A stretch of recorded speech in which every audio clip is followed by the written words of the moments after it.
Hi class, this is Domestic Violence General Education, PowerPoint. Thank you for listening.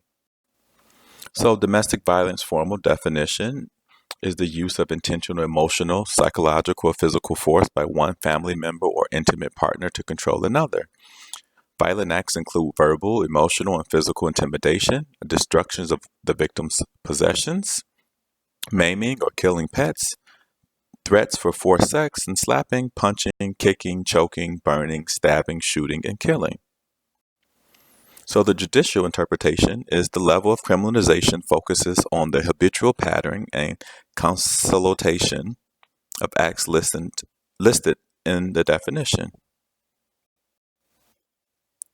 So who is covered under the Illinois Domestic Violence Act of 1986? So this is individuals related by blood or present/prior marriage, shared or family, shared who share common dwelling, having or allege having a child in common, having or had dating/engaged relationships with individuals. So introduction to research. So each year 10 million men and women suffer domestic violence. As a result, 1/3 of all women and 25% of all men have been victims of domestic violence at some point. Domestic violence is the leading cause of injury to women between the ages 15 and 44. In addition, between 40 and 60% of the calls to police are domestic violence disputes. So this is very important. Almost 20% of all almost 20% of all violent crime is domestic.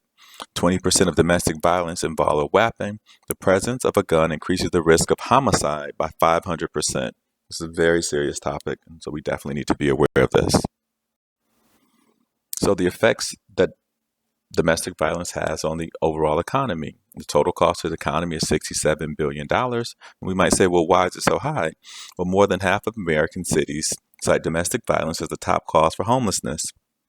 Almost 40% of all domestic abuse victims become homeless at some point, and more than a third of police time is spent responding to domestic violence or domestic abuse calls. Even in higher income communities, domestic abuse can be number one. So domestic violence or intimate partner violence has no social status, and it's across all cultural groups, which is why it's super important to be aware because it may take forms in different ways beyond the physical. It may be a financial, maybe emotional, or social form too.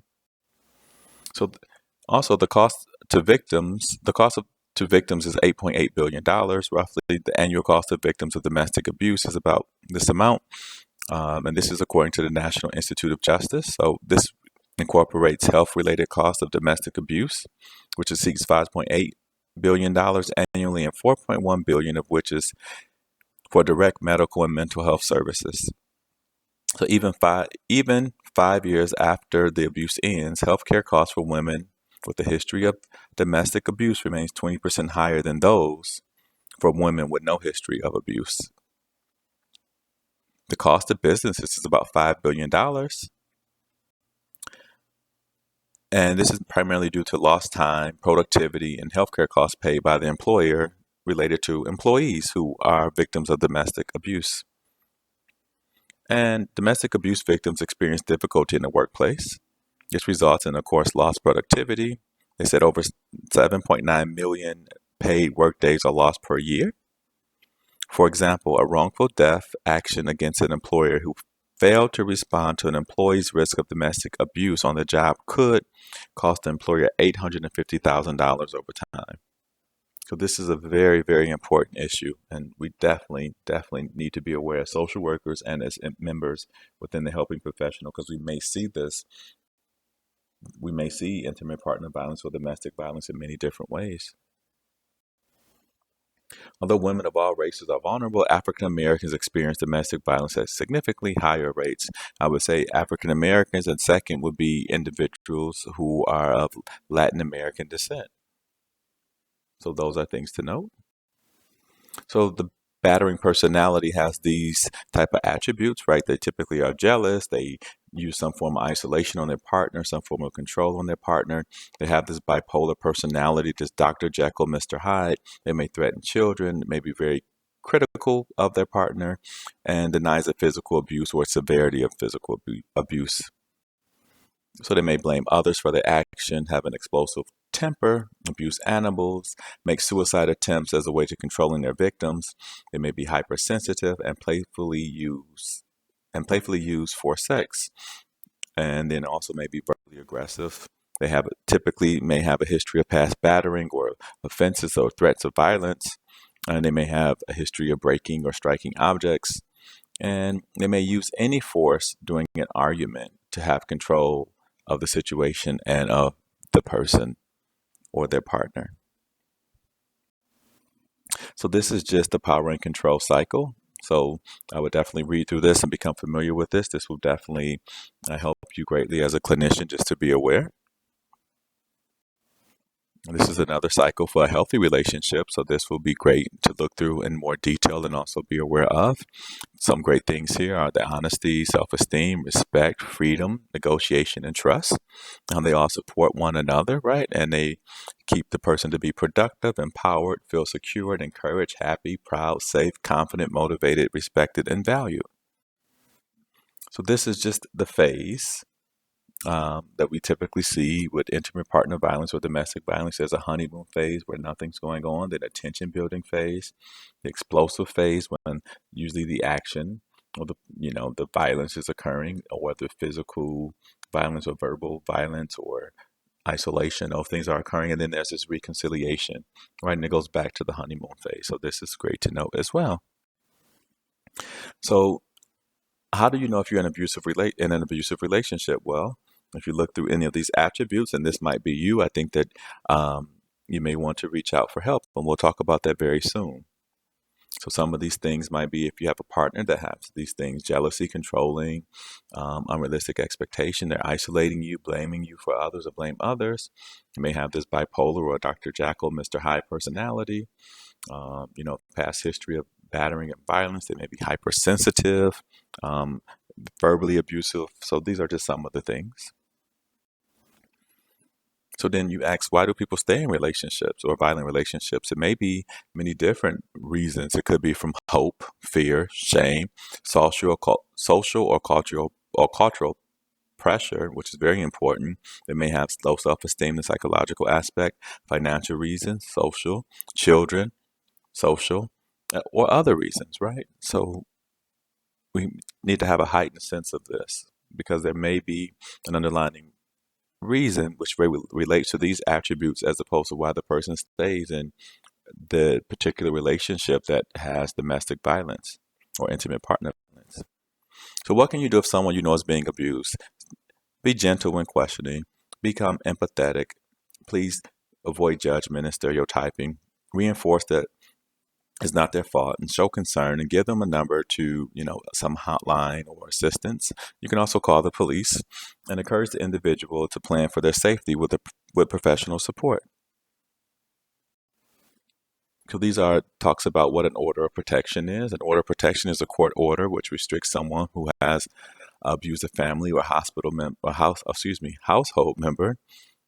And the order of protection may prohibit the abuser from continuing threats, or order abuser out of a home or residence that's shared, and many other things here to note. So I would definitely be familiar with this slide too.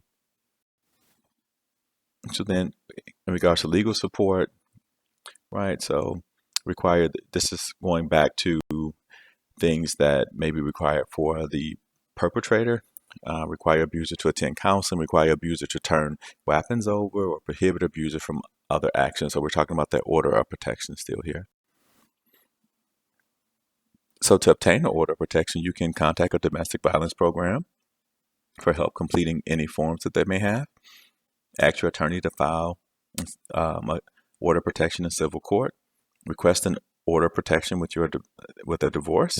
Request an order during a criminal prosecution, or go to your local circuit court clerk's office and get papers to seek an order of protection for yourself.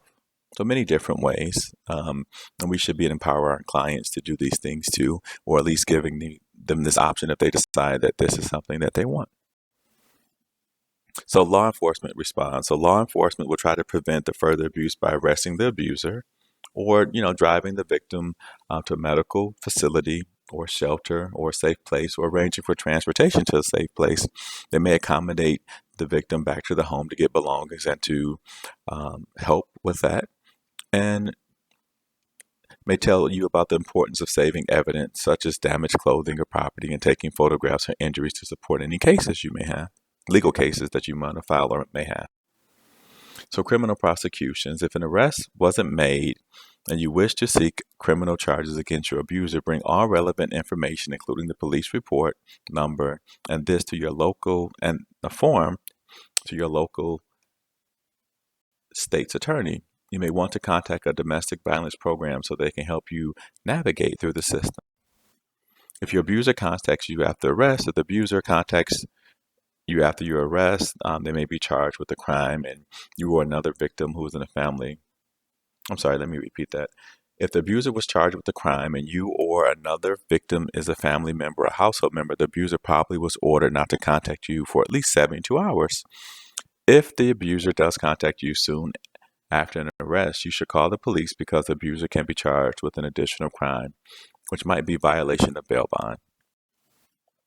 So then the violations of order of protection, you should call the police, right? If the abuser discards part of the order of protection, because this is another crime. Violation of an order of protection is a crime. If arrested for this crime, your abuser may be required to have a risk assessment, which will evaluate a risk assessment, where evaluation may be done, and they may have to wear electronic monitoring device.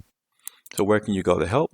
Many different places here. The Illinois Domestic Violence Hotline. Here's the phone number, 1-877-863-6338. There's also many local domestic violence programs. You may call Chicago 311 to assist with this. And there's also information on the Illinois Attorney website as well. So this is a beautiful